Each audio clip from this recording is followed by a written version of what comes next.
So this one is for Stephen Harper and all of his homeboys. Did you know that Canada has joined the New World Order? You'll need a passport and a retinal scan so you can cross the border. We train our troops in the snow and send them to war in the sand. They're little lapdogs, doing the dirty work of Uncle Sam. Support the troops, yeah! Let's have a draft.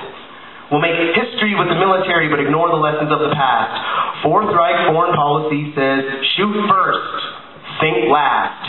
Peer pressure in the war for terror. We can have our own Vietnam. Peacekeepers? Think of the past. Rwanda, Congo, Sudan, don't make me laugh. We are following the master plan. You know we're following the master plan. Like, where exactly are the JTF-2, Canada Special Forces Counterterrorism Unit? We use attack helicopters and top-secret troops to shoot black people in the back, and then they cover up the truth. Jean-Bertrand Aristide, je m'excuse. Sorry, my tax dollars were used to fund a military coup orchestrated specifically to oust you. Orchestrated specifically to oust you. CIA.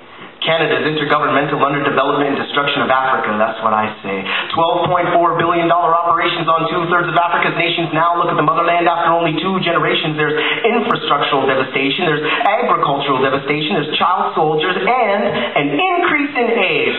So don't talk to me about being saved by Stephen Harper and Stephen Lewis and Bill Gates, because I know why Health Canada has all those monkeys in those cages.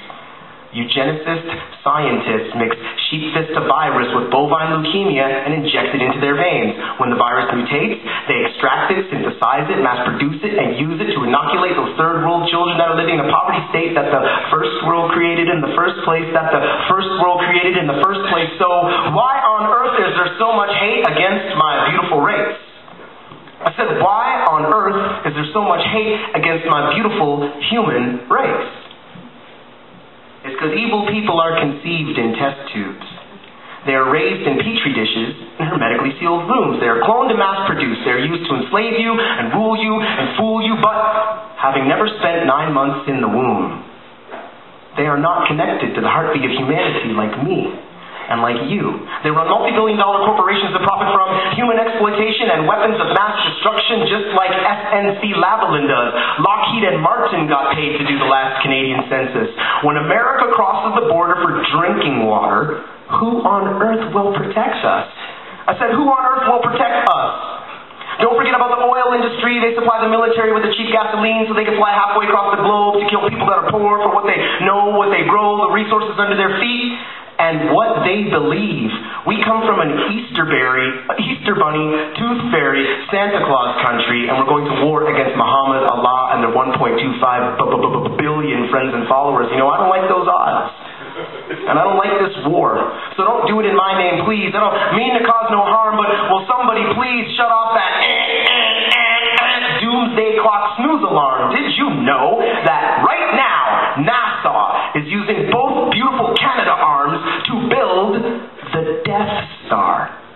Call me a catcher in the rye. Like Dorothy, I have flown through a hole in the sky. I have been to the other side. I am Morpheus explaining that splinter in your mind. I've been backstage at the circus. I've seen behind the curtain, and I know the wizard only tells us lies. Minister, prime sinister, has to wear makeup and mascara to hide his beady little eyes. Has to practice making smiles to hide his evil desires. It's not a joke.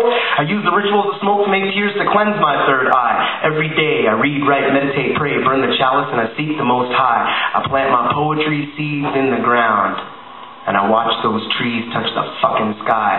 And because I'm descended from the divine, from time to time I can read minds. I usually have beautiful dreams inside my eyes, but lately my thoughts have been disrupted by those wicked minds that have evil thoughts inside their insights.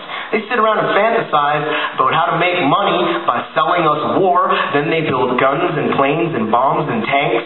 They recruit row after ranks after file after mile of shaved-headed, uniformed, muscular guys. Dudes covered in tattoos that wear blackjack leather boots up to their thighs. They hang out on the street corners at nighttime with chains and whips and badges and handcuffs at their side. They cheat on their taxes. They cheat on their wives. They beat on their own kids in the prime time. They don't smoke weed that grows naturally. They use scotch and coke and steroids to get high. They got a VIP pass with a portable computer and a helpful assistant at their side with a fat briefcase full of secret files that are actually lies written by spies that hide the crossed keys of hell and death inside. Black suit, blue suit, gray suit, button-down shirt, red, white, blue tie. I've seen these guys. with my own naked eyes, and I tell no lies when I surmise that they are evil in its worst disguise. They are evil in its worst disguise. They are evil in its worst disguise. Call me a mad poet. Call me a fool or a clown, but I've memorized those lullabies that make the white supremacists frown, and I recite my rituals out loud until my locks touch the ground. Everyone here tonight, take a look around. Take a look at the faces that are here in the audience tonight. Everyone that's here tonight, take the time to take a good look around. 40 years from now, if the human species is still around, everyone's going to have kinky hair. And everyone's skin is going to be black and brown. And there's not going to be anything except for inbred cartoon characters whose eyes are completely round. They say the beautiful are not yet born, but when I look around at the faces of the babies in the strollers in my town, the children who will unify humanity are already here and now. So the nonsense of supremacists and Babylon's bombs will be drowned out by the laughter of the beautiful children and the cheers from the poetry crowds, by the laughter of the beautiful children and the cheers from the poetry crowds, by the laughter of the beautiful children and the cheers from the poetry crowds. Thank you.